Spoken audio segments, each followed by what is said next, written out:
Hello everyone and welcome back to another GTA Online video, where today we're going to be talking about the hypothetical release of Grand Theft Auto 6 and also what features GTA 6 should include on release. To get inspiration for this video, I asked people on Twitter what they would personally like to see when GTA 6 comes to the world of real life. So here we go, 5 things that you guys on Twitter think should be in GTA 6. So the first response that I thought was pretty cool was by this dude who said that GTA 6 should bring back the parkour system from GTA 4 and also include the ability to get your character absolutely buff as hell.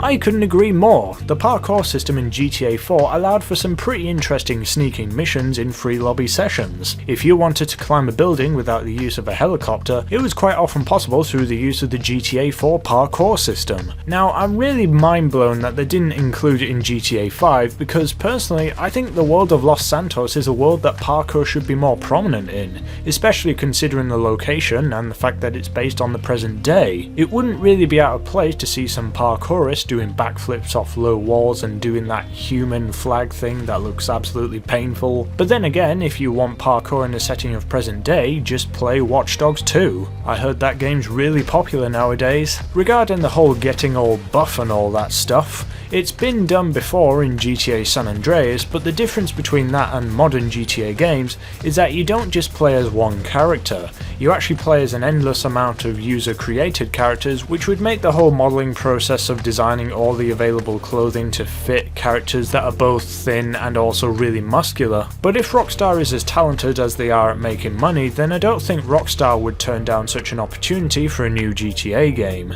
And the second response that I thought was pretty cool was by this guy here, who says that GTA 6 should have more cool jets, like actual good ones, and gave a sort of list of some that he'd like to see. I don't know about you, but I personally want to see the Eurofighter Typhoon make it into the game. I personally had an RC model of this plane, and it'd be great to see it in more video games nowadays. As for adding more jets in general, I don't think we'll have to worry about GTA 6 having a lackluster amount of jets to begin with like in GTA 5. I think with increasing feats in technology of games consoles and PC Master Race, I think Rockstar will make a GTA game which will have a much larger open world game than any of the GTA games to date. And with larger maps comes the increasing needs of methods of travel other than just road vehicles, and thus more emphasis on the creation of jets for said open world game. Of course, this is just me trying to predict stuff, but I do believe that we will have a pretty large world in GTA 6. If it ever gets made, that is. The next suggestion that I liked was this one sent from Fox McCloud, and he says that the game will need to have a cooldown time for suicides in GTA Online. Of course, he's talking about GTA Online as of now, as well as possibly GTA 6's online.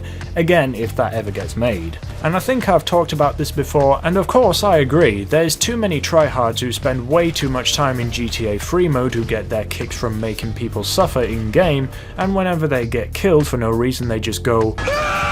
Those kinds of people like to abuse the suicide system, and personally I couldn't agree more in terms of nerfing this thing. I highly doubt Rockstar are going to balance this issue because Rockstar. But hey, if you're having problems with a tryhard who is suiciding the moment you manage to get a lock on with your weapon, then just utilise the unfairness of free mode to your advantage. If the rival player isn't playing fair, then who says you have to? Grab a few friends, some hunter helicopters, a few jets, some APCs, and just team the bugger. And when they say, "Oh my god, 5v1, you is a noob," then you can just say in response, "Says the suicider." The next suggestion that I like comes from this dude who says that the game should come without all of the Batmobiles and all the other ridiculous cars like what you get in Saints Row, and bring the game back to its roots with just bare bones gangsters and maybe the occasional tank for those times that the police need one. There's two sides of the coin here. One, if this does indeed happen and we go back to basics in terms of cars, yes, it'll mean a more tame experience in terms of all the available vehicles to drive around, but it'll also mean that the people who legitimately enjoyed the ridiculous cars will be disappointed to say the least. I think the problem is that the more realistic vehicles in GTA Online and their nerfed nature in terms of performance and weapons are a little too weak in my opinion. Vehicles based on real life hardware are much weaker than what you would see in the real life equivalent be able to do, like the bombs from Smuggler's Run. They suck. Really bad. To a point where no one uses them. Let me know in the comments if you've even encountered a bomber in GTA Online since the launch of Smuggler's Run. Anyone? I'd like to know. I personally tried to get a few kills using only bombs when Smuggler's Run was just launched, just to have a bit of fun, and too many times it would take many tries to hit the mark and actually kill it. At times I'd just be like, screw this, and just use the autocannon of whatever aircraft I was using at the time. And to make up for the plethora of already nerfed vehicles, instead of buffing them all up to make them more useful, instead let's introduce overpowered and ridiculous cars like the Batmobile to make people stop complaining.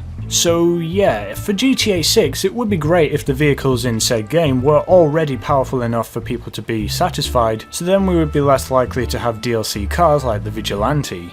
And the last suggestion that I have from Twitter comes from a guy who suggests Pokemon Go. Now at first this may seem like a rather silly suggestion, but if you look past it and go a little deeper, it does provide some meaning.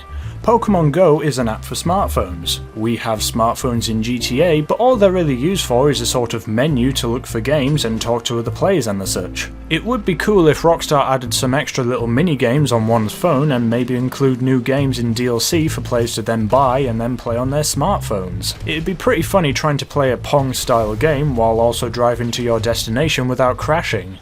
I could see players really enjoying little mini-games on their smartphones, and an app sort of like Pokemon Go, or even better, an app which makes use of geocaching which players could search around the in-game world for to unlock new and rare attachments, money drops and other bonuses, and of course with the addition of a new and even larger world than GTA has ever seen before, it would only add to the game for those who are into collectathons. So yeah, thanks to all the people who suggested stuff in Twitter, and hey, if you enjoyed this video make sure to leave a like and subscribe to the Parkour Gaming channel for loads more videos coming to you very soon.